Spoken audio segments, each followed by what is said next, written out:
ओम नमो भगवते वासुदेवाय। श्रीमद भागवत महापुराण स्कंद 6 अध्याय 1। अजामिळ उपाख्यानाचा प्रारंभ। परीक्षित म्हणाला, भगवान आपण अगोदर दुसऱ्या स्कंदात निवृत्ती मार्गाचे वर्णन केले आहे, तसेच त्याच्याद्वारा अचिरवादी मार्गाने जीव क्रमशः ब्रह्मलोकात जाऊन पोचतो आणि नंतर ब्रह्मदेवाबरोबर मुक्त होतो असेही सांगितले आहे। मुनिवर्य, याखेरीज आपण प्रवृत्ती मार्गाचे सुद्धा तिसऱ्या स्कंदात वर्णन केले आहे। त्यामुळे त्रिगुणात्मक स्वर्ग इत्यादी लोकांची प्राप्ती होते, पण प्रकृतीचा संबंध न सुटल्यामुळे जीवनाला वारंवार जन्ममृत्यूच्या फेऱ्यात पडावे लागते। तसेच आपण अधर्म केल्यामुळे मिळणाऱ्या अनेक नरकांचेही विस्ताराने वर्णन केले। ज्यांचे अधिपती स्वयंभू मनु होते, त्या पहिल्या मन्वंतराचेही आपण वर्णन केले। त्याचबरोबर 4थ्या आणि 5व्या स्कंदात प्रियव्रत आणि उत्तानपादाचा वंश आणि त्यांची चरित्रे, तसेच दीपे, वर्ष, समुद्र, पर्वत, नद्या, उधाने आणि विभिन्न दीपातीय वृक्षांचे सुद्धा निरूपण केले। भूमंडळाची स्थिती, त्याची दीपे, वर्ष इत्यादी विभाग, त्यांची लक्षणे आणि विस्तार, नक्षत्रांची स्थिती, सप्तपाताळे आणि भगवंतांनी सर्व असे निर्माण जसे केले त्याचे वर्णनही ऐकविले। हे महाभाग, आता जे केल्यामुळे माणसांना अनेक भयंकर यातनांनी युक्त अशा नरकामध्ये जावे लागणार नाही, तो उपाय आपण मला सांगा। श्री शुकदेव म्हणतात, मनुष्य मन, वाणी आणि शरीराने पाप करतो। जर त्याने त्या पापाचे याच जन्मात प्रायश्चित्त घेतले नाही, तर मेल्यानंतर त्याला निश्चितपणे भयंकर यातनापूर्ण नरकात जावे लागते। त्याचे वर्णन मी तुला ऐकविले, म्हणून मृत्यू येण्याआधीच दोषांच्या कमी जास्त पणानुसार लवकरात लवकर पाप नाहीसे करण्यासाठी प्रायश्चित्त घेतले पाहिजे। जसे रोगाचे कारण जाणणारा वैद्य रोगाची तीव्रता जाणून तत्परतेने औषध योजना करतो। राजाने विचारले, मनुष्य राजदंड, समाजदंड इत्यादी लौकिक कष्ट आणि शास्त्रोक्त नरकगमन इत्यादी पाप, पारलौकिक कष्ट देणारे पाप स्वतःचा शत्रू आहे हे जाणून सुद्धा पराधीन असल्यासारखा वारंवार पाप करतो। अशा स्थितीत त्याच्या पापाचे प्रायश्चित्त कसे होऊ शकेल? मनुष्य कधी प्रायश्चित्ताने पापापासून सुटका करून घेतो, तर कधी पुन्हा जीव पापे करून लागतो। मला असे वाटते की अशा स्थितीत जसे स्नान केल्यानंतर धूळ उडवून घेतल्यामुळे हत्तीने केलेले स्नान व्यर्थ होते, तसेच मनुष्याचे प्रायश्चित्त घेणेही व्यर्थच होय। श्री शुक म्हणतात, कर्माचा समूळ नाश होत नाही, कारण कर्माचा अधिकारी अज्ञानी असतो। अज्ञान राहिल्याने पापवासना कायमच्या मिटत नाहीत, म्हणून खरे प्रायश्चित्त तत्वज्ञान हेच होय। तो मनुष्य केवळ पथ्यकारक अन्न खातो, त्याला रोग होऊ शकत नाही। तसेच हे राजा, मनुष्य शास्त्र नियमाचे पालन करतो, तो हळूहळू कल्याणकारक तत्वज्ञान प्राप्त करण्यास समर्थ होतो। जसे बांबूच्या झाडाच्या जाळीला लागलेली आग बांबू जाळून टाकते, त्याचप्रमाणे शास्त्रज्ञ, धर्मज्ञ आणि श्रद्धावान, धीर पुरुष, तपश्चर्या, ब्रह्मचर्य, इंद्रियदमन, मनाची स्थिरता, दान, सत्य, अंतर्बाह्य पवित्रता, तसेच यम नियम या साधनांनी मन, वाणी आणि शरीराने केलेल्या मोठ्या पापांनाही नष्ट करतो। भगवंताच्याच आश्रयाने राहणारे भक्त केवळ भक्तीने सूर्य जसे धुके नाहीसे करतो, त्याचप्रमाणे आपली सर्व पापे नाहीशी करतात. परीक्षिता, भगवंतांना आत्मसमर्पण केल्याने आणि त्याच्या भक्तांनी त्याची सेवा केल्याने जशी पापी पुरुषांची शुद्ध होते तशी तप इत्यादींनी होत नाही. ज्या मार्गावरून भगवतपारायण सुशील साधू लोक चालतात तो भक्तिमार्ग जगामध्ये सर्वश्रेष्ठ, भयरहित आहे, कल्याणकारक आहे. हे राजेंद्रा, जसे दारूच्या घड्याला नद्या पवित्र करू शकत नाही त्याचप्रमाणे घेतलेली प्रायश्चित्ते भगवत विन्मुख मनुष्याला पवित्र करीत नाही. या जगात ज्यांनी आपल्या भगवत गुणांवर प्रेम करणाऱ्या मनाला भगवान श्रीकृष्णाच्या चरणविंदात एकदा गुंतवले त्यांनी सर्व प्रायश्चित्त घेतली म्हणून समजावे. ते स्वप्नातसुद्धा यम आणि त्याचे पाशधारी दूर त्यांना पाहत नाहीत. याविषयी एक प्राचीन इतिहास सांगतात. त्यात भगवान विष्णू आणि यम यांच्या दूतांचा संवाद आहे. तो माझ्याकडून एक कान्यकुब्ज नगरात एक दासीपती अजामिळ नावाचा ब्राह्मण राहत होता. दासीच्या सत्संगाने दूषित झालेला असून त्याने सदाचार सोडलेला होता. तो पापी कधी वाटसरूंना बांधून ठेवी, कधी जुगार खेळत असे, कधी कपटाने धन लुटत असे, तर कधी चोऱ्या करी. अशा प्रकारे लोकांना त्रास देऊन तो आपल्या कुटुंबाचे पोट भरीत असे. अशा प्रकारे तेथे राहून दासीच्या मुलांचे पालनपोषण करण्याचे त्याच्या आयुष्याचा 88 वर्षाचा मोठा काळ निघून गेला. वृद्ध अजामिळाला 10 मुलगे होती. त्यापैकी सर्वात धाकट्याचे नाव नारायण होते. आईवडील त्याच्यावर अतिशय प्रेम करीत असत. वृद्ध अजामिळाचे मन बोबडे बोल बोलणाऱ्या नारायणात गुंतले होते.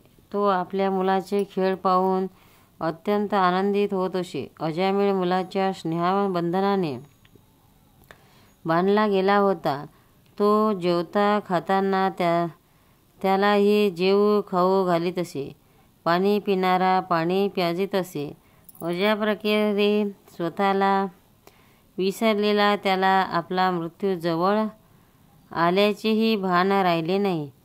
अशा प्रकारे राहणाऱ्या त्याचा मृत्यू जवळ आला तेव्हा तो आपला लहान मुलगा नारायण त्याच्या संबंधात विचार करू लागला. तेवढ्यात अजामिळाने आपल्याला घेऊन जाण्यासाठी अत्यंत भयानक असे 3 यमदूत आलेले पाहिले. त्यांच्या हातात फास असून त्यांची तोंडे विडीवाकडी होती आणि शरीरावरील केस ताठ होते. त्यावेळी मुलगा नारायण लांब खेळत होता. यमदूतांना पाहून घाबरलेल्या अजामिळाने मोठ्याने नारायण अशी हाक मारली. महाराज, मरतेवेळी हरिकीर्तन करणाऱ्या अजामिळाच्या तोंडून स्वामीचे नाव ऐकून भगवंताचे पार्षद एकदम तेथे आले.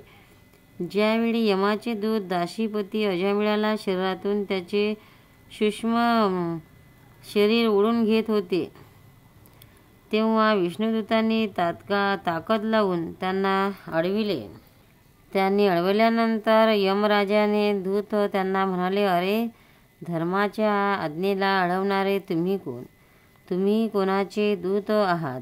कोठून आला आहात? आणि आम्ही याला नेत असता आम्हाला का अडविता? तुम्ही कोणी देव, उपदेव आणि सिद्धश्रेष्ठ आहात का? तुम्हा सर्वांचे डोळे कमलदलाप्रमाणे आहेत. तुम्ही पिवळी वस्त्र परिधान केली आहेत.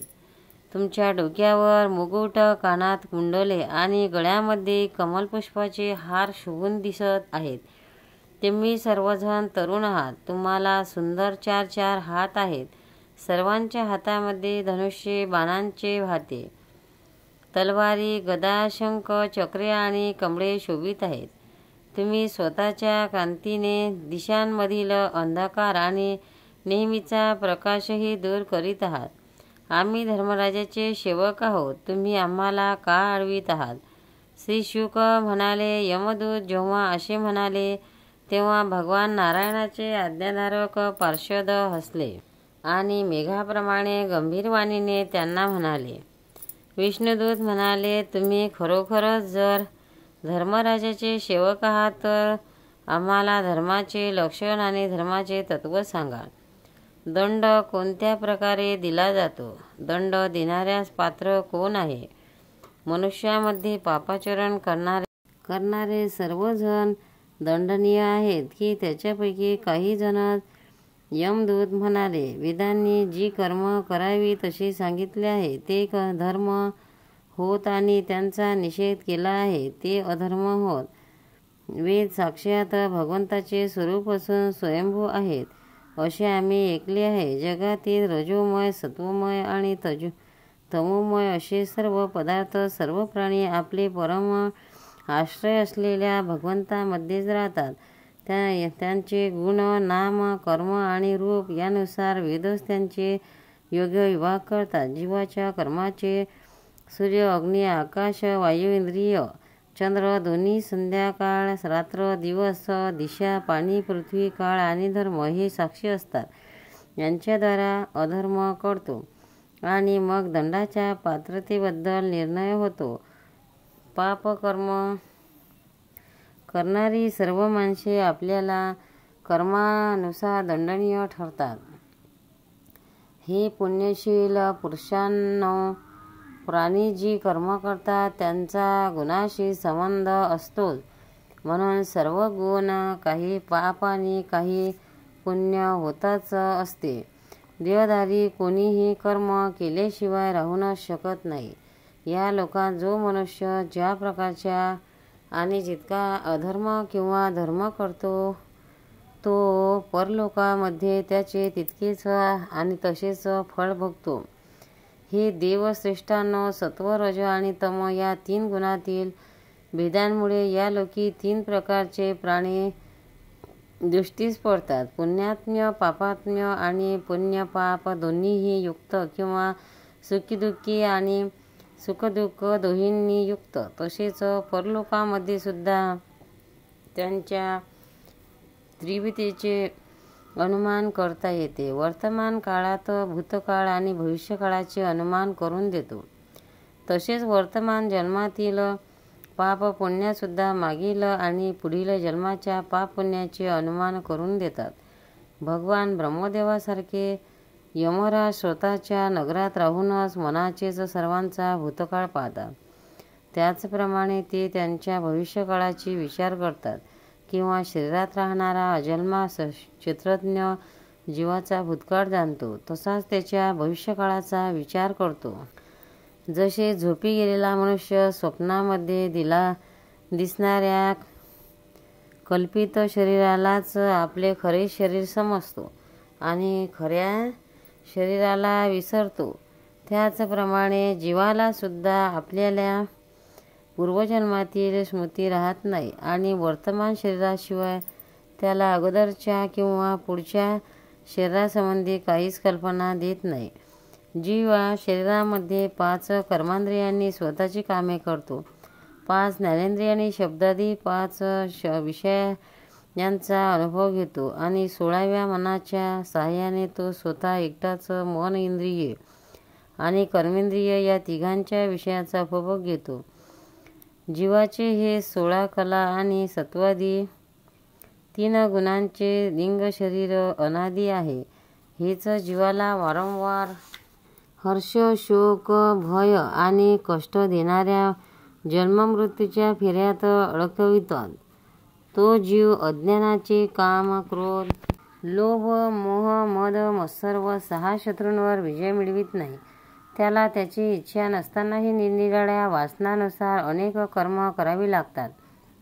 अशा स्थितीत तो रेशमाच्या किड्याप्रमाणे स्वतःच आपल्याला कर्माच्या जाळ्यात अडकवून घेतो आणि मोहाची शिकार बनवतो.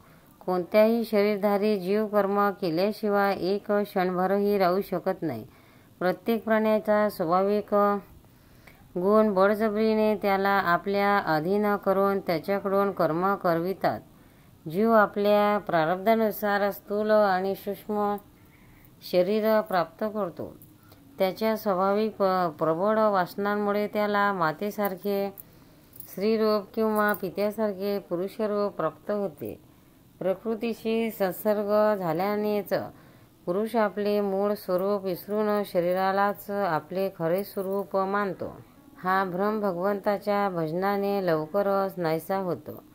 हा अजामिळ शास्त्रज्ञ होता. शील, सदाचारी आणि सद्गुणांनी तो आगर होता. ब्रह्मचारी, विनयशील, जितेंद्रिय, सत्यनिष्ठ, मंत्रवेत्ता आणि पवित्र होता. हा गुरु, अग्नी, अतिथी आणि वृद्ध पुरुषांची सेवा करणारा होता. तसेच हा अहंकार सहित सर्व प्राण्यांचे हित इच्छणारा साधू, मितभादी आणि निर्भसरी होता. एके दिवशी हा ब्राह्मण आपल्या वडिलांच्या आज्ञेनुसार वनात गेला आणि तेथून फळे, फुले, समिधा व दर्भ घेऊन घरी येऊ लागला. परत येतेवेळी त्याला एक मातूर शूद्र मद्यपान करून कोण्या वेश्येबरोबर विहार करीत असलेला दिसला. वेश्यासुद्धा मद्यपान करून धुंद झाली होती. नशेमुळे तिचे डोळे भिरभिरत होते. तिची अवस्था अर्धनग्न होती. तो निर्लज्ज, आचारभ्रष्ट शूद्र त्या वेश्येबरोबर कधी गात, कधी हसत, तर कधी वेगवेगळ्या क्रीडा करीत असे. तो शूद्र कामोदिकच वस्तू लावलेल्या हातांनी त्या स्त्रीला देत होता. त्यांना या अवस्थेत पाहून अजामिळ एकदम मोहित आणि कामातुर झाला. जरी अजामिळाने आपले धैर्य व ज्ञानानुसार कामवेगाने विचलित झालेले मन आवरण्याचा पुष्कळ प्रयत्न केला, तरीसुद्धा त्याला हे शक्य झाले नाही. काम पिशाचाने त्या वेश्यांनी निमित्त करून अजामिळाचे मन ग्रासून टाकले. शुद्ध बुद्ध हरपून आता तो मनोमन त्या वेश्येचे चिंतन करू लागला आणि त्याचे स्वधर्म सोडून दिला. तो आपल्या पितेची सर्व संपत्ती खर्च करून त्या स्त्रियेलाच रिझवू लागला. ती त्यामुळे प्रसन्न होईल अशा तिला आवडणाऱ्या गोष्टी तो करू लागला. त्या स्वच्छंदी स्त्रीच्या नेत्रकटाक्षांनी भुललेला त्या पाप्याने आपल्या कुलीन नवयुवती विवाहित ब्राह्मण पत्नीचाही त्याग केला. हा मूर्ख ब्राह्मण न्यायाने अन्यायाने जसे आणि जिथे कोठे धन मिळेल तेथेच तो आणून त्या वेश्येच्या मोठ्या कुटुंबाचे पालनपोषण करीत असे. या पापी पुरुषाने शास्त्रज्ञेचे उल्लंघन करून स्वच्छंदन आचरण केले आणि सत्पुरुषांनी याची निंदा केली आहे. पुष्कळ दिवसपर्यंत याने वेश्येच्या अपवित्र अन्नाने आपले जीवन व्यतीत केले आहे. त्यामुळे त्याचे सर्व जीवनच पापमय आहे. म्हणून आपल्या पापाचे काहीही प्रायश्चित्त न घेतलेल्या या पापी पुरुषाला आम्ही यमराजाकडे नेत आहोत. तेथे हा आपल्या पापाची शिक्षा भोगून शुद्ध होईल. गोपाळ कृष्ण भगवान की जय. भक्तांनो, व्हिडिओ आवडल्यास व्हिडिओला लाईक करा, शेअर करा, सबस्क्राईब करा. तसेच बाजूला असलेल्या बेलवर क्लिक करा, म्हणजे याच्यापुढील सर्व व्हिडिओ तुम्हाला सर्वात आधी मिळत जातील. जय श्री कृष्ण.